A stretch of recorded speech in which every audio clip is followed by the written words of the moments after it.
All right. Good morning to those of you on the East Coast. Good morning also to those of you on the West Coast. I'm your host, Brandon Troy, also co creator of Movers and Shakers Unlimited. And thanks so much for joining us wherever you are watching from, whether it's live or elsewhere.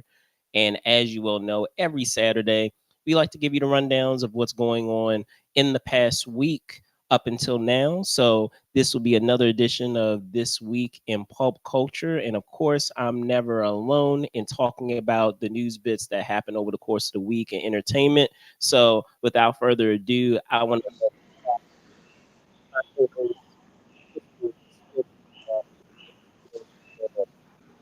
What's up, ladies and gentlemen? How you doing this week? Fellas, if you haven't already, order those flowers.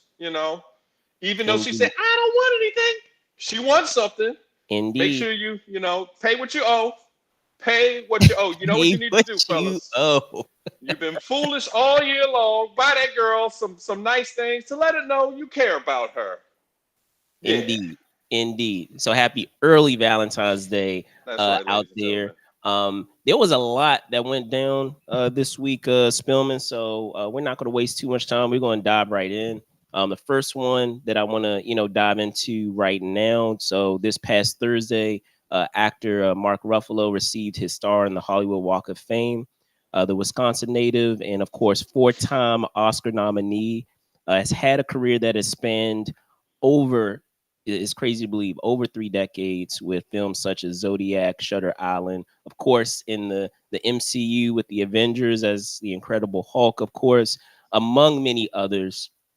What are your thoughts, Spill, of Mr. Ruffalo finally getting his star on the Walk of Fame as of this Thursday? I just want to frame how good of an actor Mark Ruffalo is that most people forgot about the first two Incredible Hulks. I was sitting here thinking, oh, Ed Norton.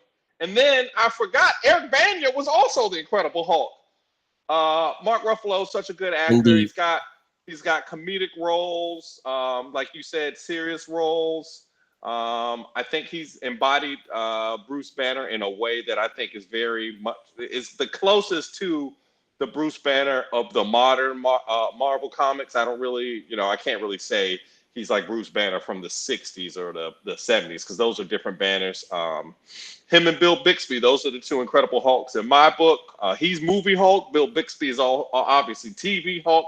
For those Gen Xers that are listening, I'm sure you're playing that song in your head. But Mark Ruffalo, great actor. I like a lot of his work. He's never in a movie where you're like, I could have used less Mark Ruffalo in this. It's always like, all right, yeah, he does well. How do you feel about Mark? I would say the same. I didn't realize that he hadn't received his star yet. It's crazy to believe that, it hasn't happened thus far already, in his career. I guess just overall, and you talking about his portrayal of Bruce Banner in the MCU, and thinking of the other actors, and don't get me wrong, all the other actors that you mentioned are terrific actors, and they all brought something to that role. If we're just talking about the character in and of itself, you want to have a Bruce Banner where you buy the fact that they are personality wise pretty meek and kind of introverted, and at the drop of a hat, they're bottling all of this rage. And I feel like what Mark Ruffalo brought to that character embodied that duality of Bruce Banner being this really introverted type of person, and you buy in terms of his portrayal, you buy that he is a type of person that's just bottling in all of that rage because due to that introverted like nature, he's holding on to all of these all of these matters that may have angered him over a course of time, and it's just like collecting and collecting and collecting, and you buy like underneath the surface that he has that the way he has portrayed that character, you buy that is the type of character that we have, and that's on display with that character. So congrats to him. As I said, happened this past Thursday that he received his star on the Hollywood Walk of Fame. The other stories that we have that I want to get into, I'll just preface it ahead of time that we have a lot of sports stuff to get into for obvious reasons, but the next story that I want to get into actually is not sports related. It goes into the world of comics. So, um, over the course of this week, this past Monday, Rob Liefeld posted on his X or Twitter, if he has some old heads that one last crazy Deadpool yarn, as he had described it, set to release this summer. However, outside of that, he is set to retire his, stint, doing Deadpool. He Just to give you kind of just a rundown of what he has, accomplished thus far. Him being the Deadpool creator, he has written and illustrated more than 1,000 pages of material of our favorite Merc with a Mouth, well over 30 years. So nearly as old as I am, almost, not quite, but almost. But it's still amazing to think that you have this much time spent with a character. So Spillman, what are your thoughts on Rob Liefeld retiring his stint with a Deadpool as this summer? Well, me and you are about the same age, so Rob Liefeld is one of the, comic goats that we have. He's influenced so much of what I view as a comic book reader. From X Factor, X Force, all of that stuff. The stuff he did with Image, love all of that. Young Blood, all of that kind of stuff. I like his process. The people on the internet try to give him grief for not being able to draw feet, but I can't draw feet. What's wrong with the internet that you're so concerned with feet, internet people? But it's bittersweet to see him go. But just like with any creator creation, they can't do it forever. Um, you know, Stan Lee didn't draw Spider-Man forever. He moved on to other projects and let other people take it on. And I Right. think that that's part of the maturity, especially in the way that Western comics are drawn. It's not the same way as with manga and the Japanese comics. Generally, the creators stay with it, or even newspapers. Like Schultz did the Peanuts for years, but that's not the same thing as what episodic comics are. So I understand, if he feels, and I'm sure if he wanted to, they'd let him go back. And I feel like they let people redo things if they get the chance to. Just like we said last week, Hideo, he said that he was going to do another espionage game. So we're waiting to see which game that is. I'm still I Yeah, see y'all did for a real. remake, but that's not what I care about. I don't care about remakes on this podcast. I care about original property. So it's just nice to see him, to get his flowers. They're coming out with the new Deadpool movie this year. And And I'm sure that's not an accident that every the synergy is coming out this summer that's just in right. time for the upcoming film release Yeah. of the new Yeah. Deadpool film. I'm sure that wasn't an accident. So I'm sure not at all. Definitely. That's how you make the money. You make so those kind of announcements when people are paying attention to you. And this Deadpool movie, which I assume is going to be a Marvel MCU, yes, yeah. let's call it Sony Vision crossover. Is that what we'll call it? I don't know what to call the Well, Sony I would definitely universe. say MCU for Yeah. sure. With where Deadpool, what house Deadpool was under prior, and where that house Mm-hmm. now resides currently. Yeah. Yeah, we could definitely say that it would be an MCU property. I guess just overall, and I want to just get into specifics. I'll share the actual tweet in and of itself from Liefeld, and I wanted to get into specifics. He goes in, just to quote him. He's like, "I'm retiring from Deadpool. It's official. Yep, after 33 years." So I want to get into the specifics of that. 33 years. I know I said a little over 30 decades, but I want to give the exact number stated there by the co-creator. But yeah, just as you said, I don't feel like there's much else to to dive into with, what you said, just in general, when we're talking about anybody who has spent a great deal of time on any character, whether we're talking comics, whether we're talking about playing a role. I know it's if we're talking about Hugh Jackman, right, of playing the role of Wolverine since 2000. It's almost been a quarter of a century. That's really insane. Nearly a quarter Yeah, of a century if we're adding another year, if we're being technical. So at some point, just creatively, with anything that you do, if you're spending that much time on something, it's always nice for there to be fresh blood to be able to take over a character and to bring some freshness to a character.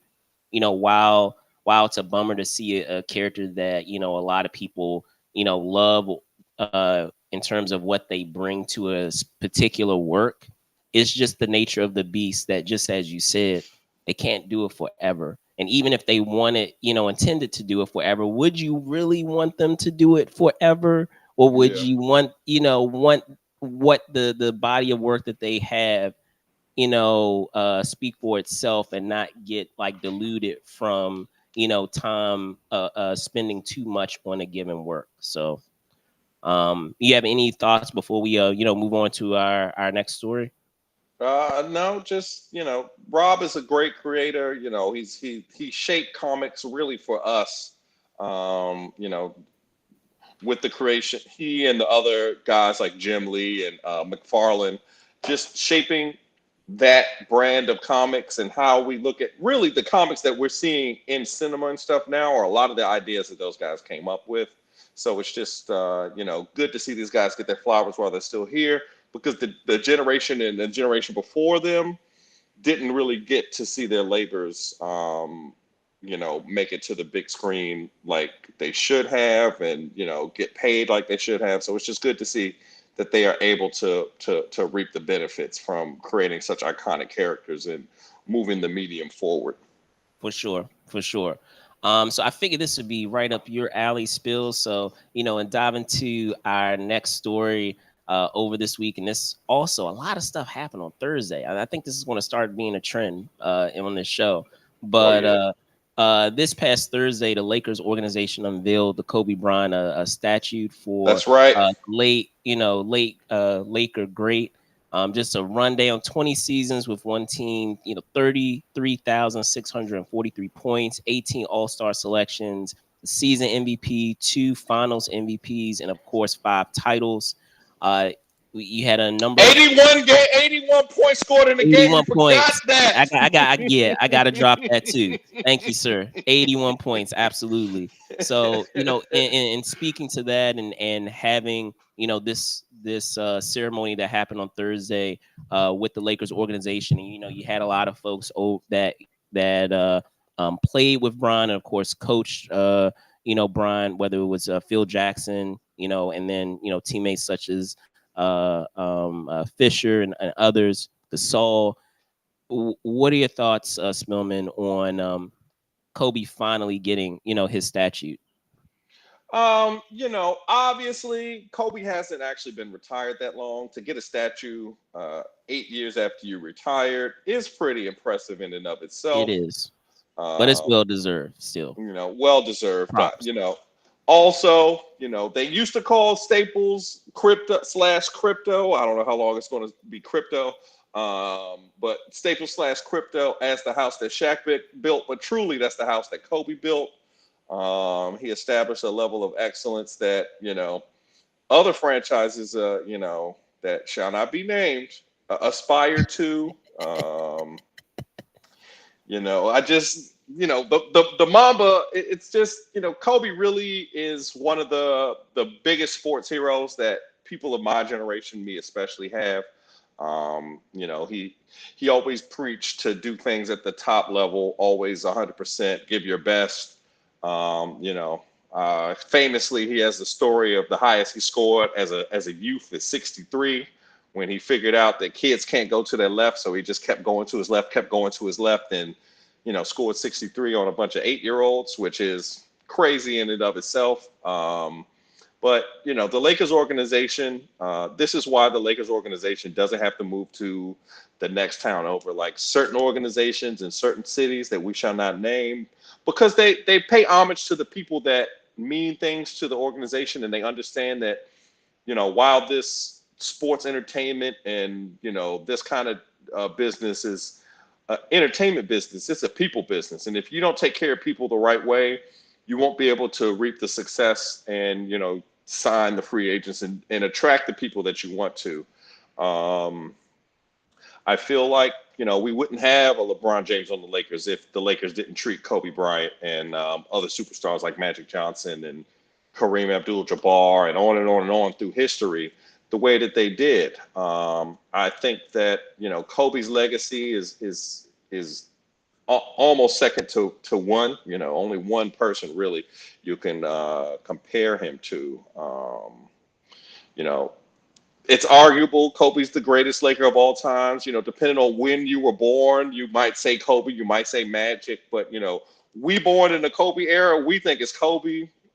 Kobe also has 8 more seasons than Magic, so that kind of like the man played 20 years with the franchise. I mean, he's like the Darryl Green of the Lakers, but that was so much more impactful. There's not really that many, and especially in this day and age, it's not really that many people that play 20 years with a team. Um, you know, the two goats we always argue about didn't play with their teams for 20 years. We just can't. You can't deny that. Hey, you know, purple and gold, Kobe Bryant. The two just go together. So I can't say enough. I'm gonna So let you get your little I'm thing. probably going to second pretty much a lot of the things that you said, but I'll just break it down in a couple of instances. One to the after. And thinking Michael Jordan, there were so many players that were heralded as the next coming after Jordan, Yep. and I feel like many of them didn't reach that title. And the closest that we will ever get to that, in my opinion, is Kobe Bryant. In terms of taking on that mentality of Jordan, and even creating his own persona, just as you said, of the Mamba mentality, and in thinking of as close as what we would get to Jordan as possible in terms of how his career was of having a three-peat. And mind you, yes, he didn't win the Finals MVP, those first 3 seasons, but he was a pivotal part of that three-peat. Yes, sir. Even though you had Shaq there, I mean, don't get me wrong, Shaq was a dominant force, but Kobe was right there with him in terms of the impact that he had with that team. It was only second to Shaq within that time, and then to take the reins and to have a two-peat of his own in his own time with that team, with Gasol and many others, with Fisher and many others during that time. So uh I feel like it's a shame that a lot of times, and this is no like slight against LeBron. Again, I've commented many times on how great LeBron is, and him still, in my opinion, I feel like LeBron is the second best player of all time. I don't feel like that's a slight to LeBron, considering how I mean, many number great. two out of thousands That's what I'm is saying. Considering how many great players and how many years of basketball since the sport was created, to be considered number two among all those greats, in my opinion. So I don't feel like it's a slight against him, considering all the final appearances that he has made, talking about LeBron. However, I will also say this is, just like I named, dropped in that resume, Kobe had 5 titles, 5. And just as you said, 81-point game. I don't know how close we're going to get to anything beyond that 81-point game. Anyone surpassing that for a while. I just can't see that happening. And of course, probably this isn't going to age very well. Where someone will They score eventually, 70 every if, week this season, so but I who was going to say knows? we had a whole bunch of games, mind you, that's happened. But um, even thinking beyond that, not literally, but even figuratively, of the impact that he's had. A lot of the players that we have that are terrific players, and talking about scores in general, I don't feel we would have had without Kobe Bryant and the influence that he had. And if we're talking about our Kyrie Irvings, if we're talking about our Kevin Durant's, if we're talking about our Westbrooks, that Mamba mentality is something that they very much took on as a value system for themselves and their game. And they all looked up to Kobe Bryant. And in having those players that you look up to, that drives you to become the players that you are. And if we're also talking about even Luka Doncic has gone on records talking about how much he looked up to Kobe Bryant and watched Kobe Bryant, and of course he's one of those players we were just talking about, scored 70 plus 70 plus points this season. One of those players. So yeah, not Oh, and not don't forget about the Olympic career. We're talking about specifically his NBA yeah, career here that because this too, is for that too. everyday thing. But the Redeem team was The the Redeem Redeem team team, because Kobe was on that team. Because all them other guys played on that LeBron's team. he did. Unfortunately, I hate to He say did. it. And even among all of those great players, He LeBron told them included, LeBron championship medal. included, he Yes. was the leader of that team. No Yeah. one would deny he was the leader of that team. And if you look, I believe that they have a documentary on it They do. It's of on that team, HBO. Yeah. and they talk about like some of the things that he was that that he was quoted as saying, and what he did over the course of that time.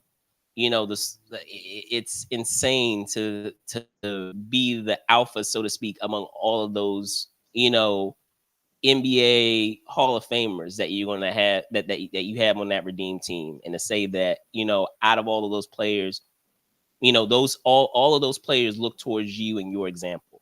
Yeah. So yeah, not enough great things I could talk about in terms of like the career, that the career, what he accomplished as an NBA player. Any last things before we move on? No, I just want to say again, the Mamba. I mean, you can even look at guys like Steph. Steph patterns a lot of his mentality after Kobe. Steph does a lot of things that Kobe has said. Like Steph is not all in the clubs, all out in the videos, dancing and doing all that kind of stuff because he sees the example that Kobe set.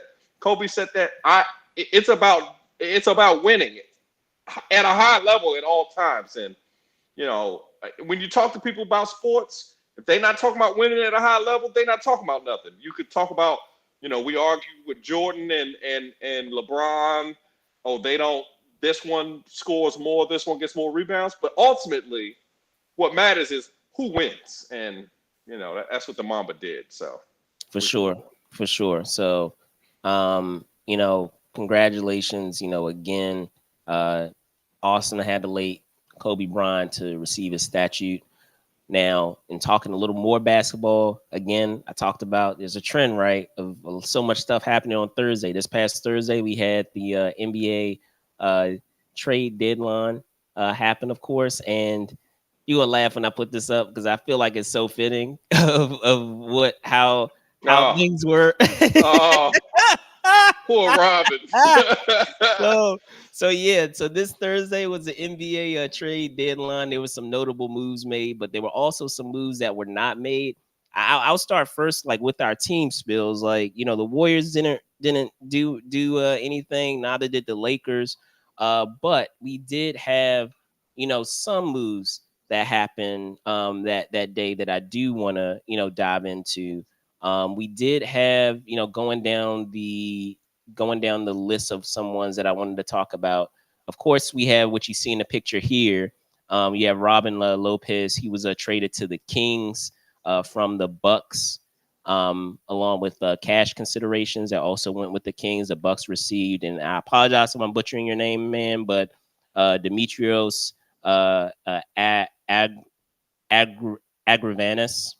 And if we are going further down the line of some notable trades that I wanted to get into as well, we also had Patrick Beverly go to the Bucks from the 76ers, and then the 76ers received Cameron Payne and a 2027 second round pick. Now, Spills, like I said, there were oh, and then one other that I want to get into before I punt it over to you. We of course had Gordon Hayward, excuse me, go to the Thunder, and that was in exchange for and again, if I apologize if I'm butchering your name, Micic, Trey Mann, Davis Bertans, a 2024 second round pick, and a 2025 second round pick. So that 2024 second round pick was via the Rockets, and the 2025 second round pick was via the Sixers. All right, so I didn't get into each of the trades, but I just wanted to, notate those particular ones because by virtue of, I feel like how it, pushes the dial a bit for those teams. What were your thoughts on the movements that were made by the trade deadline, Spills? I think honestly, the story of the trade deadlines is who didn't do any moves. Like you said, people were talking about D'Angelo Russell possibly moving from the Lakers. I feel like most of the moves were moves to shore up a championship medal. The Sixers adding Buddy Hield extends the floor more, and also brings in some quick scoring while Joel Embiid is out with his knee injury that he got recently. So I think that's pretty interesting. Patrick Beverly going to the Bucks might be the sneakiest deal out of them Yeah, all. right. I was gonna Adding get into that. Yeah, Dame Lillard for Holiday, they lost something on defense that doesn't matter as much in the regular season, but you need that defense during the playoffs.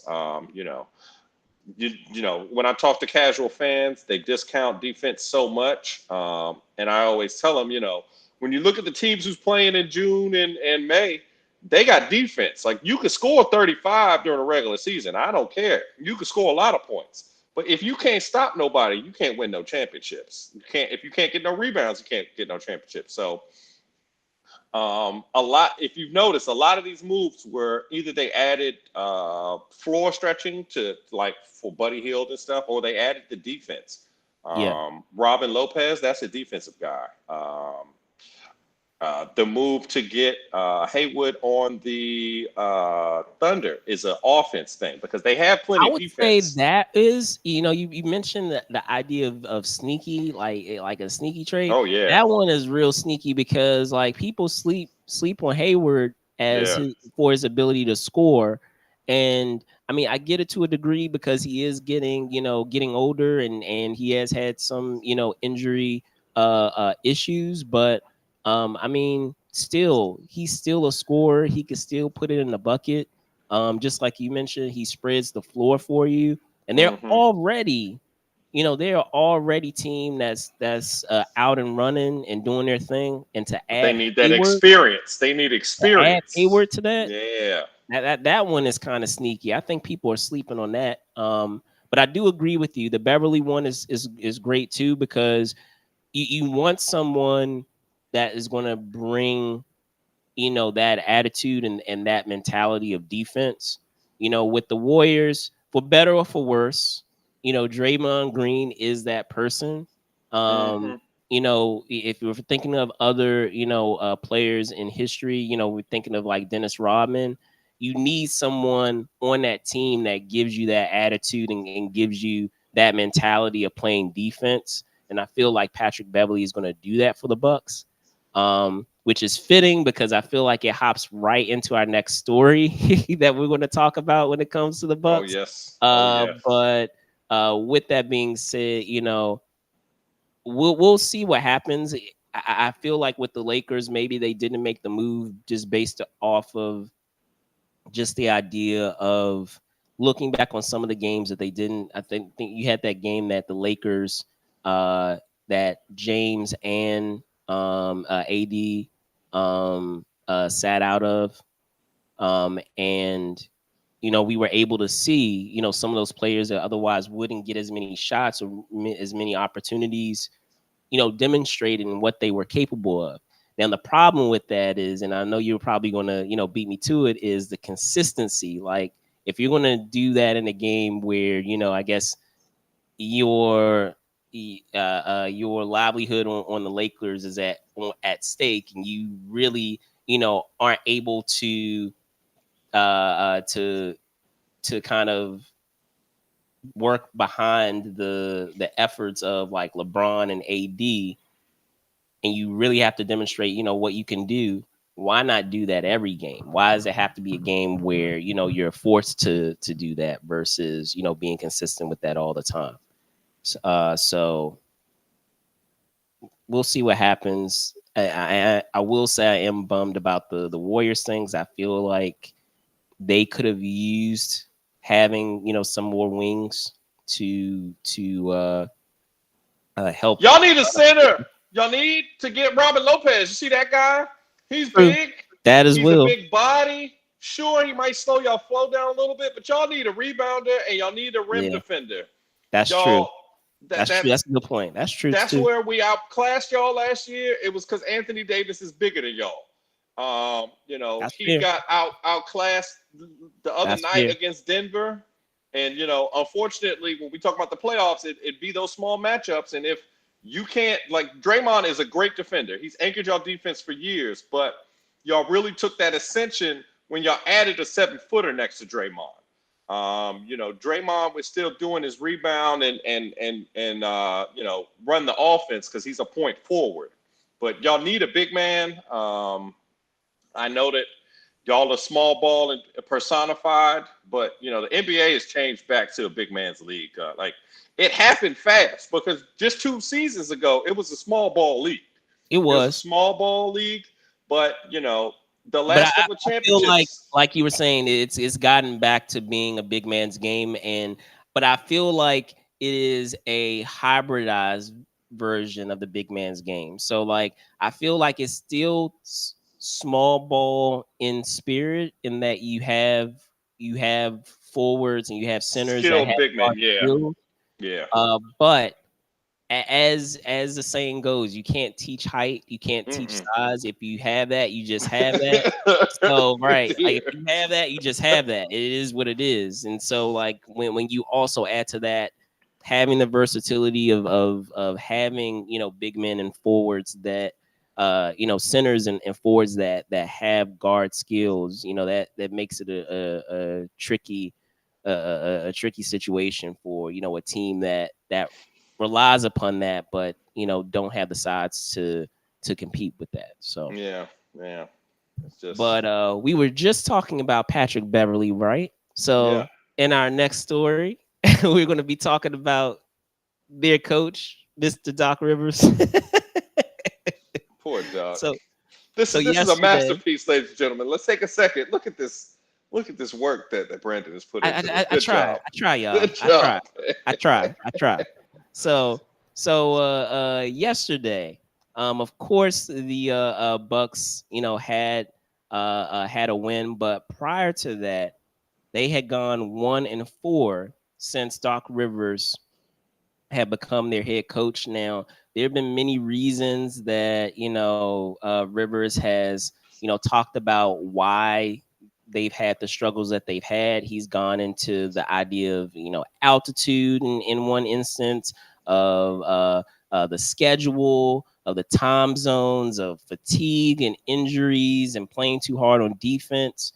So I mean, there are a whole bunch of reasons that have been provided, but at the end of the day, with the expectation of what the Bucks are expecting of being, title contenders, is there something else that you feel is at play, Spills, that is, causing these struggles?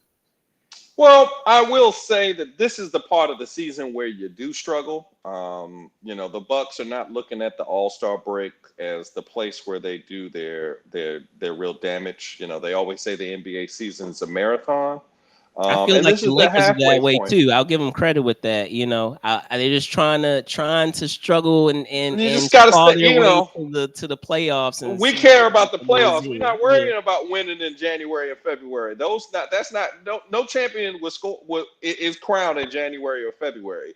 You can lose a championship here, like if you have a real bad stretch, but generally this is not where you lose the thing. They added a piece. It's got to have some cohesion. They've added a new coach in the middle of the season, which is crazy. But I feel like they're just trying to get to the All-Star break, which is right now. They're going to get to the All-Star break. I think they'll reset. I'm not too worried about it because really no one complains about Doc Rivers as a regular season coach. Arguably, that's when he does his best work.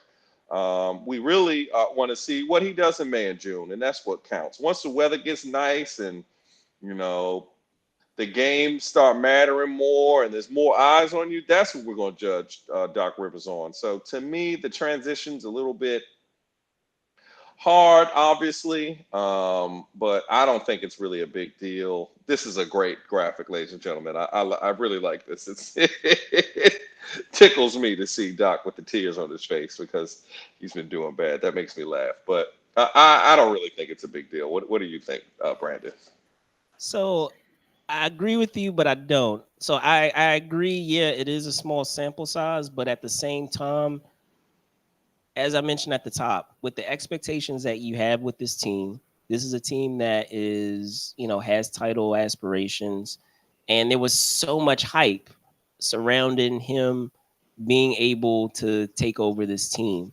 So, to have it, I could see if it was, at least at 500, but to have it be as abysmal as it's been, it is slightly concerning. Again, it's a small sample size, but when we're talking about basketball, a lot of it, basketball is definitely a game of momentum. And if we're talking about just games in general and just stacking on, those losses, loss after loss after loss, you know, the prior coach, if we're picturing his resume this season, he has not had the consecutive number of losses that Rivers has sustained just in his first couple of games.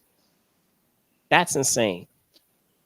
And if we're talking about like the comparing the resumes, it, it's starting to uh, uh, give an indication of maybe a tease of what's to come, when it comes into the postseason. Because I mean, we were talking about it just before spills of just Rivers' resume and talking about, yeah, he's had all of these opportunities with various teams, but when push comes to shove, when the light, just as you said, when the lights are on and the spotlight is on, he's time and time again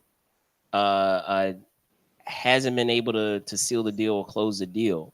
So, it'll be interesting to see, come this season, come, or should say come playoff time, is this just an aberration of just struggles of getting used to a new value system and mentality with the new coach, or is this an indication of what's to come? The only reason why I say is an aberration is because we saw there was some deja vu of this, if you will, if we're talking about the Clippers, right? When we had James Harden, when he first came onto the team, they struggled in the beginning for a couple of games, and a lot of people were already ready to write them off. However, just by making a couple of moves and again, talking about Mamba mentality, giving the credit also to Westbrook from to making that decision and being the bigger person of not being stuck in his mentality of being the starter for that team and making the decision to come off the bench, made a drastic um uh improvement and change for the Clippers, and they haven't looked back since. So perhaps, if we're talking about, the player movement, right? We're talking about Beverly joining the team and changing that dynamic and that mentality with defense, with Beverly, and perhaps some other moves that they decide, just internally on perhaps like the lineups that they have, or the rotations that they have. Maybe that can make the difference, and maybe right now they're going through the growing Rivers is going through the growing pains of figuring that out. So we'll see. Like, I'll be honest with you, just based off of what we've already seen thus far in Rivers' prior attempts, I I'm not too convinced that we're going to see much different from what he's already, shown us in the past. But maybe you feel different, Spills. I feel different. I feel like the teams in the past didn't have a player on the level of Giannis. Also, they didn't have a number two guy on the level of Dame Lillard with the hunger that Dame Lillard has. Dame Lillard was a top 75 NBA selection a couple of years ago. And the fact that he was a top 75 with no championship puts him in a very small group. And I feel like he is going to focus on getting that championship because he needs to have that championship to solidify his career.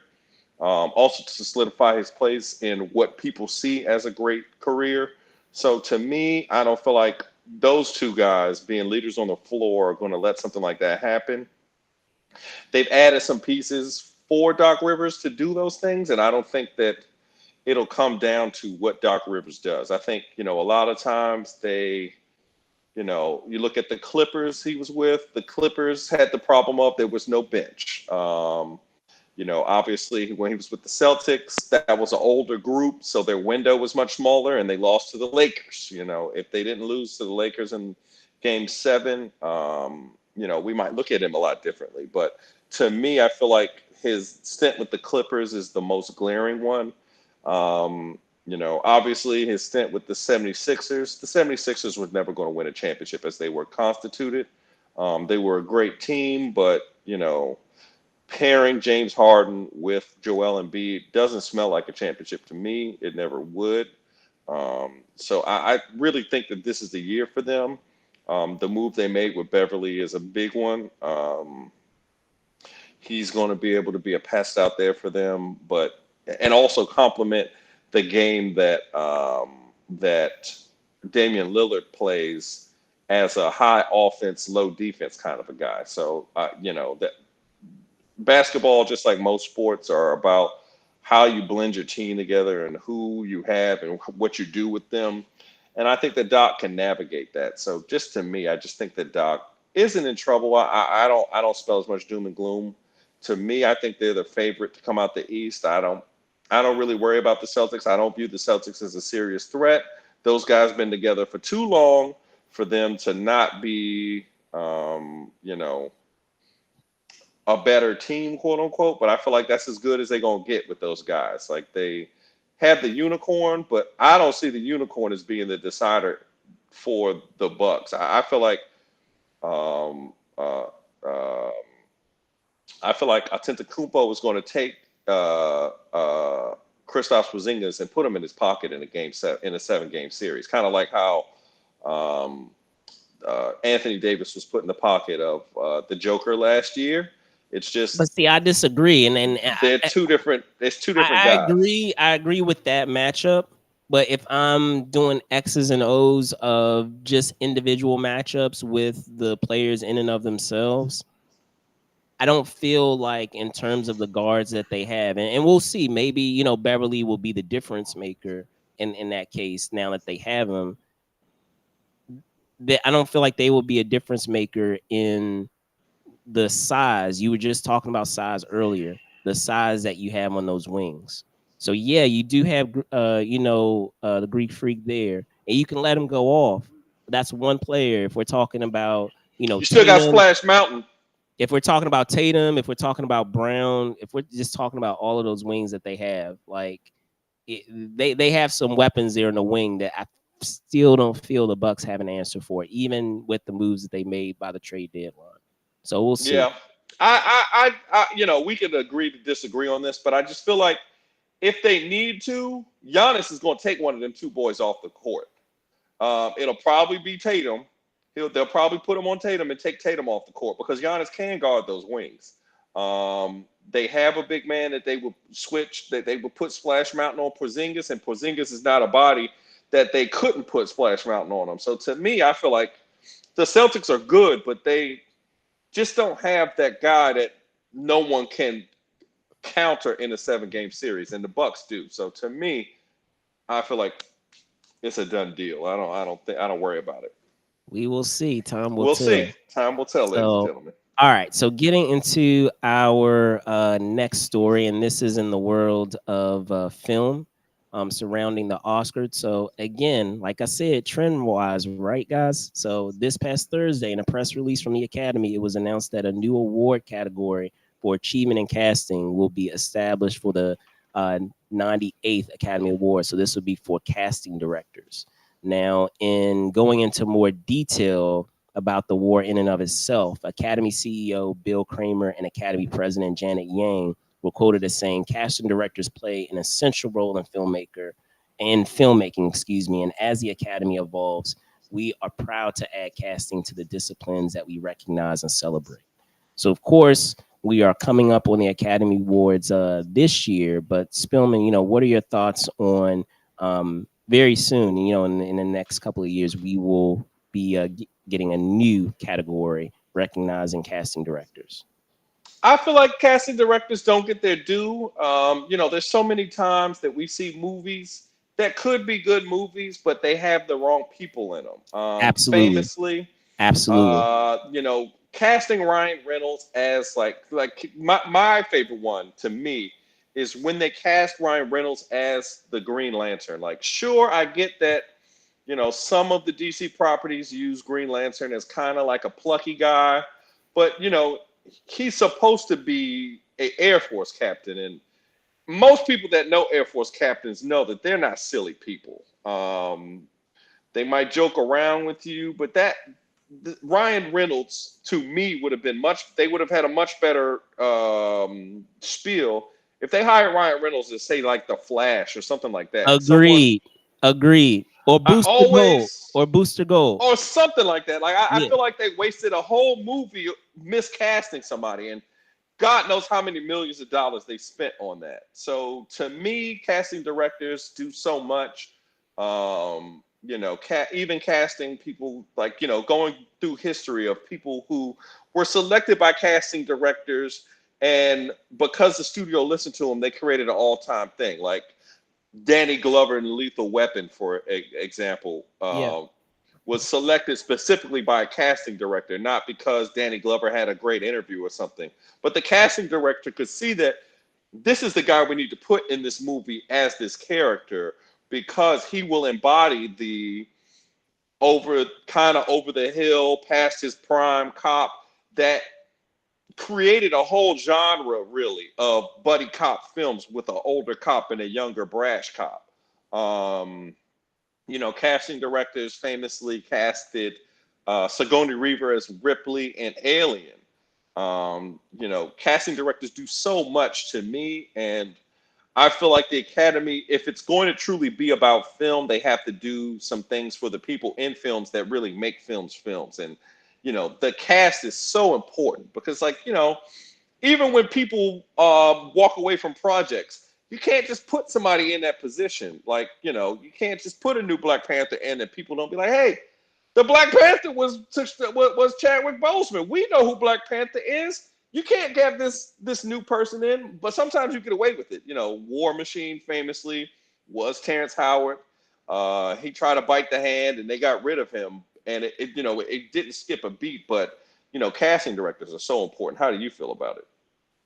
Well, a lot of it you said already, Spill, but just to take it a step further, just in general, first I just want to say, congrats to to casting directors, just in general. The casting directors branch, for those of you who are not aware, it was created in July of 2013. So hasn't been around, all that long. So, if we're talking about the total, and this is even in the press release, there are 160 members of that branch. So, not hasn't been around, a great deal of time, that branch, but we've always had casting directors around, just as you said, that have shaped and had a pivotal role in film.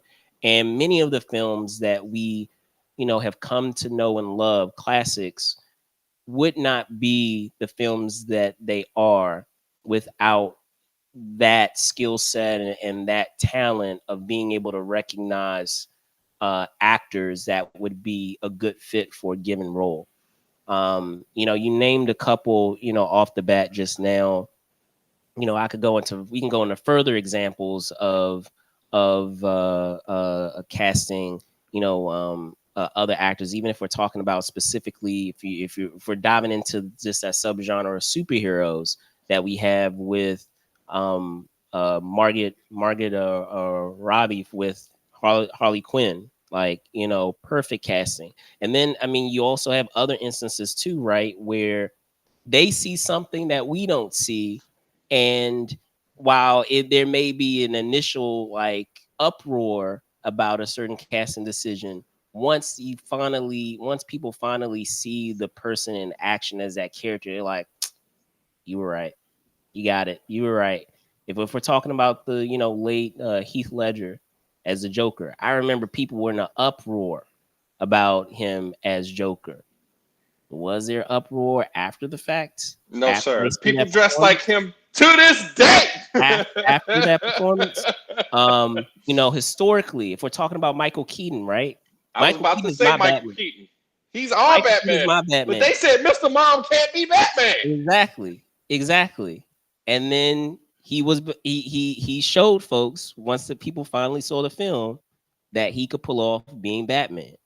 So I mean, we have so many instances. I feel like we could be here all day in talking about how much of an unappreciated skill and art it is to properly cast a film. So I feel like it's long overdue that we finally have a category for casting directors at the Oscars to recognize their talent of being able to properly cast a given film.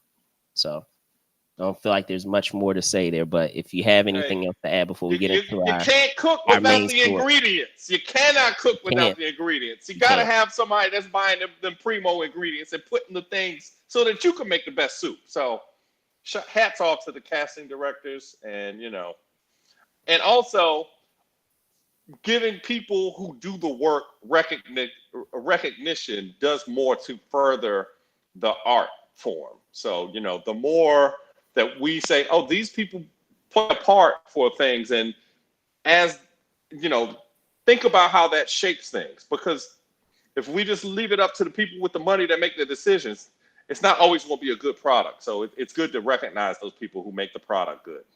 Absolutely, absolutely. So, if you were looking at the title, and you probably see it here in the background as well, and talking about the little small game that we have happening tomorrow, of course, being the Super Bowl happening in Vegas, and I thought it'd be fun to get into some ideas of expectations versus reality. I know we were breaking it down the two teams that we have, but I feel like it would be fun in talking about some of those components or tropes, if you will, when it comes to the Super Bowl that we come to expect, whether it's commercials, film trailers, the halftime show, and things of that nature. So, Spill, I'll punt it over to you, and ask my first question. Do you feel, because there have been some commercials that have been aired or at least have been featured thus far that we know will be a part of the Super Bowl? Do you feel that we have already been spoiled on the best Super Bowl commercials, or do you feel like we still have some surprises in store? Because the one I'm thinking of is, I don't know if you saw that Patrick Stewart one with the characters from I'm brain farting on the character from the Nickelodeon show, but has a football shaped head, and him throwing throwing a character. But maybe I don't know what your thoughts on that topic. I look forward to the commercials every year. I like to ask people what their favorite one was. Famously, the one that stands out recently is the one from I guess was that FTX with the QR code that was on the TV I a couple believe of years ago. think so. You You know, said it's I'll look that up, but yeah, go ahead. I like how the commercials sometimes become a indictment of shenanigans going on because those things ain't cheap. So somebody spent millions of dollars to bamboozle people, but I'm always interested in that. I'm interested to see what we get. I've heard some things. I still think, just to go into the pop culture a little bit, the Larry David bit on the Today Show has to be something to tease for a commercial because he did get in trouble about his FTX commercial. If it wasn't last year, the year before. Yeah. So I think that's got to be a tease because Larry David is a comedic genius, and they also work with him well to do these kind of things. So I feel like we might see something, but I don't think that they've shot their load or whatever. I think they got stuff in the chamber. So we'll see what they have for us. The Super Bowl commercials always are great. We'll all be watching. What's your favorite? What when Brandon is at a Super Bowl party? What do you like to have at your Super Bowl party? What's your favorite side for the Super Bowl? Oh man, so man, I feel like we could be here all day because we haven't even gotten to me being a foodie, y'all. So like Okay, there we go, love ladies and food. gentlemen. So I guess if you have some pigs in a blanket, right? Okay, yeah, there If you you go. have some of those, you can have some. Let me see some really good nachos with a nice what is it presentation of having your salsa salsa in the center and then having your other ingredients surrounding the salsa and then the chips displayed around like I appreciate the presentation of the food as well. Trying to think some sliders, whether they're pork sliders or burger sliders. Let's see what else. If we're picturing like, even though this, I feel like this would more be like, and we were just talking about the Oscars a moment ago. This would be more of an Oscar thing. I remember one year, and this is, gosh, it's almost 2 decades ago, y'all. Thinking about undergrad, that we had at our Oscar party. We had like fondue. Like we actually had chocolate fondue. It was like real fancy. Like so I guess that would more so be more award show thing. But those are some things that come to mind for me. And of course, your beers and your different beer options that you have there. How about you?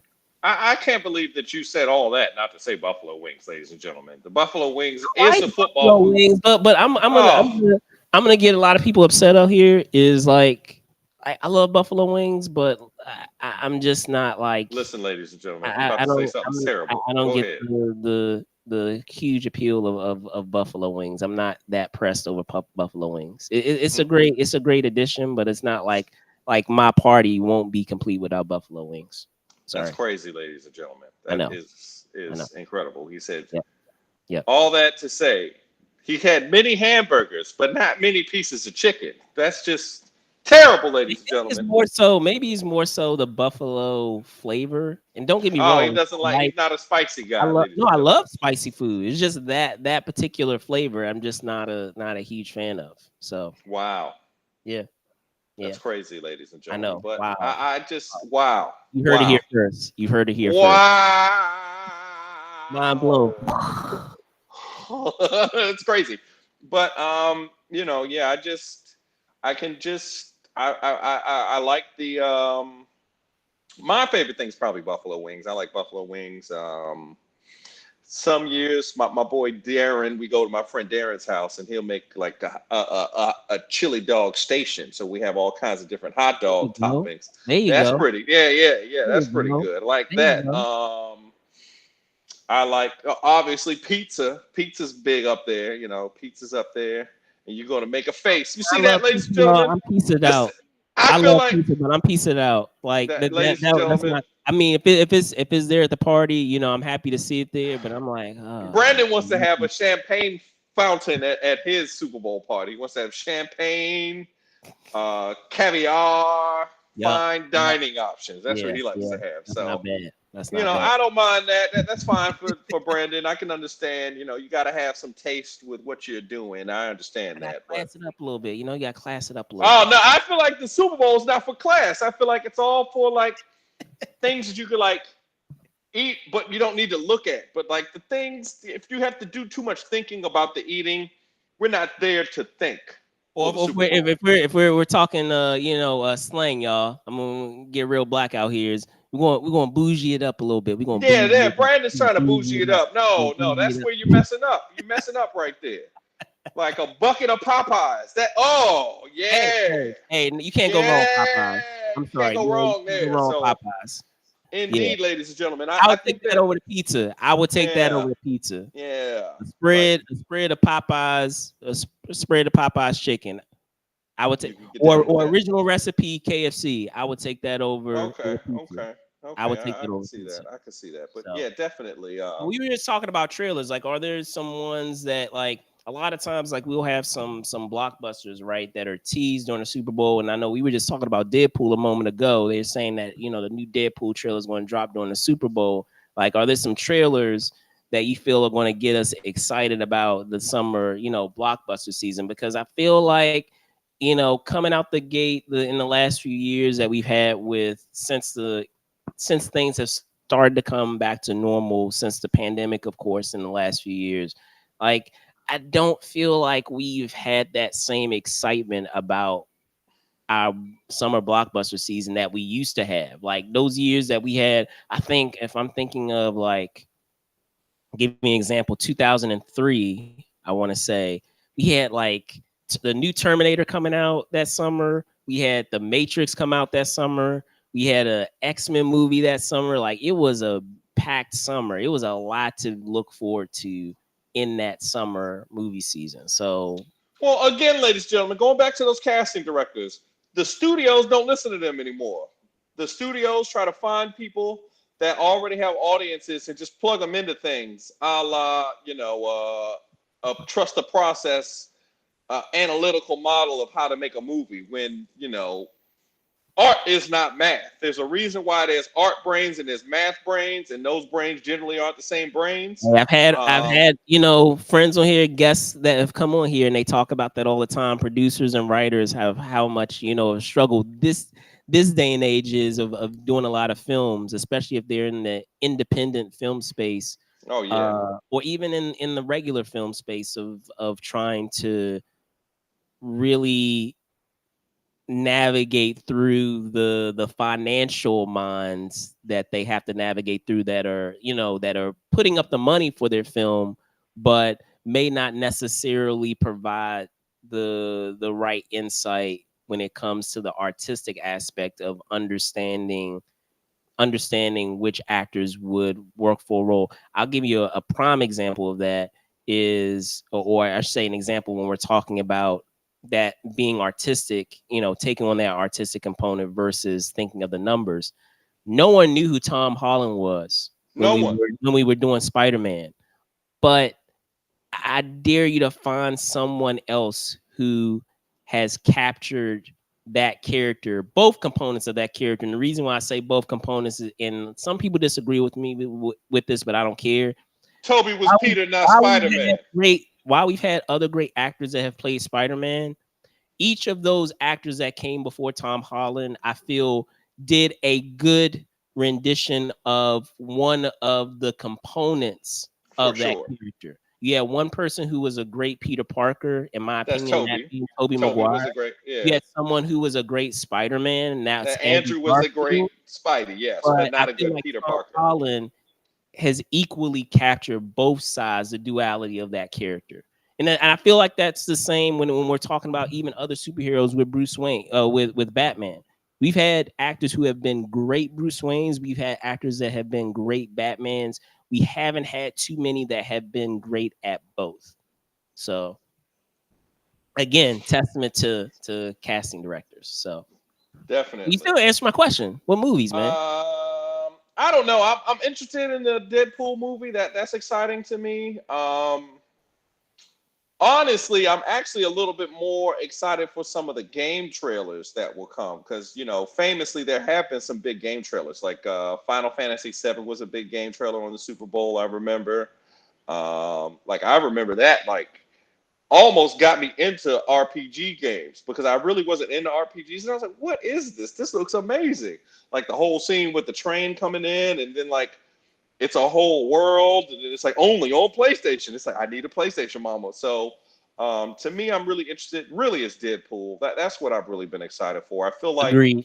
Agreed. that the movie world really, especially because it's comic book heavy. I feel like we're in the comic book era, just like it was the Western era during our fathers and our mothers' time. So to me, I feel like Deadpool is the end all to be all. We've seen a lot of set pieces. Hugh Jackman in the classic, Right. the Right. classic Wolverine yellow. I want to see the sheet in the yellow. I just want to see a sheet in the yellow like that. To me, And the that's mask. just He has to have the the mask mask. on. We That have it to have a just tease of him with the mask on. Oh So yeah, so that's really it for me. I'm looking forward to that. I love Deadpool. I love the whole MCU thing coming finally, and I'm happy that they didn't try to do the stupid thing and try to recast all those characters. They just said, you know what? Let's just use them people that was over there. Like they did the thing that mergers and acquisitions again, talking about the numbers people. They didn't listen to the numbers people. well, and speaking of that, there is a component to that. So, from what I understand, because of the prior contracts that have existed with 20th Century, not Fox anymore, but 20th Century Studios, is that with those prior X Men contracts, they have extended up until this time. So, MCU Marvel isn't able to recast those characters until those contracts expire out. So they have kind of taken a taken on that challenge by what they're doing with the multiverse saga that they have going now, where they are going to bring in those prior actors for one last hurrah, so to speak, and then they're going to start to phase in a new set of actors with the new universe that gets created post Secret Wars as like a soft reboot. So Yeah. from what I understand, what their plans are, and what I understand is happening, behind the scenes with them still using, some of the actors that were, in the Fox iterations of like the X-Men and the Fantastic Four and all of that. So Yeah. yeah. And then lastly, before we go, of course, we've had some iconic halftime shows, right? With many Oh performances. We're yeah. talking about, MJ, we're talking about Michael Jackson, and many others. So with Usher, of course, being the performer that we have in the halftime show, do you think that he will make his mark among the Super Bowl, all the other Super Bowl halftime performances, or do you feel like in a year or so we will probably forget what he does at the show come tomorrow? I, honestly, quietly as it's kept, Usher is the best R&B artist of our lifetimes. Quietly as it's kept, Fair, fair. he also embodied the music of our, the people that are our age between like, you know, 30 Nine, or yeah, between 90s, yeah, 40 and yeah. Now, 25. yeah, yeah, fair, The fair, crunk era was so fair. important to us, and he was really the voice of the crunk era. He was the songbird of the crunk era. Lovers and I'm really excited just to hear Lil Jon say crunk on the Super Bowl. I mean, not say crunk, but say that other word that he ain't supposed to say. But I feel like they're gonna sneak it in there just because Lil Jon is a hilarious person. I haven't watched the little vignette on Apple Music yet about looking for Usher or whatever with Luda and Lil Jon, which I was just so excited when I heard that Usher was going to be it because Little John was such a big part of you and I's college experience and after, like the whole crunk experience, subgenre of hip hop, and also the explosion of the Atlanta music scene also was because of Usher. Like, they say it's Outkast, they say it's Lil Jon, but really Usher was the guy that kept people coming there and put that place really on the map as far as a place where musical talent really comes out of. And he's never shied away from his love of Atlanta, Georgia. Even though he's had the chance to, he really got to start with Puff Daddy, but he never really was like a New York guy. He's never really been an Atlanta guy. He's always, a Los Angeles guy. He's always been an Atlanta guy, and just to give him his flowers. But I will say that the fact that guys who were big when we were in college are now doing the Super Bowl makes me feel ridiculously old. Ridiculously old. Oh my God. Like the fact that I'm gonna be like, oh man, you remember when we heard this for the first time when we was in the club doing the A-Town stop? I might do the A-Town. Like it really hit me 2 years. Or was it last year? Was it the G-Funk Super Bowl, or was it the year before with Dr. Dre? Last year was Dr. Dre, or last year was somebody else. I feel like last year was Dr. Dre. So to have two back-to-back ones, Dr. Dre and Usher, it just like it speaks to the people of our generation, and it's crazy we've gotten to this point because so it's the funny thing about 2 years ago. 2 years ago, that was okay. Yeah, I figured ago. It was 2 years ago, but just like the fact that we're here, we've got Usher at the Super Bowl, ladies and gentlemen. Usher, peace up. A-Town down. That's right. Oh my God, it's just it's beautiful. I'm really excited about it. How about you? Yeah, I mean, I didn't even think of what you were commenting on of like the longevity in this era, but yeah, like you're absolutely right. In thinking of what he's done for the genre and what he has, the iconic singles that he has had within that period of time. Confessions. Yeah, so Oh many. So man, so we'll see. Hopefully, I'm rooting for him to be able to have one of the most iconic performances in the history of the Super Bowl. But yeah, only time will tell, right? So with that being said, that's going to wrap up this edition of This Week in Pop Culture. It did it again, ladies and gentlemen. As always, I want to thank my co-host, Spillman Trueheart, aka Spills. Before I let you go, Spills, can you tell folks where they can find you? All right, ladies and gentlemen, you can find me on Instagram at Truly Spill. Remember to give us good ratings. Give us 5 stars, share, and subscribe with your friends. And please, again, gentlemen, you don't have to do a lot. Just let them know you care. Caring goes a long way in these relationships that we're having. And I feel like people would be happier if they put a little bit of effort in. You don't have to do a whole lot. Surprise her. Make her think she's not going to get something. She gets something.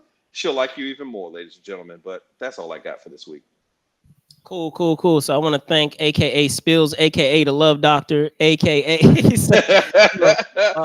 I'm your host, Brandon Choi. Also co-creator of Movers and Shakers Unlimited. Of course, you can find me right there at Brandon Choi ENT on X, and of course Brandon Choi _ENT on Instagram. Thank you guys so much for watching. Be safe out there, and of course, see y'all soon. I figured it out. You just gotta kind of hold the hand up there. Bye, y'all.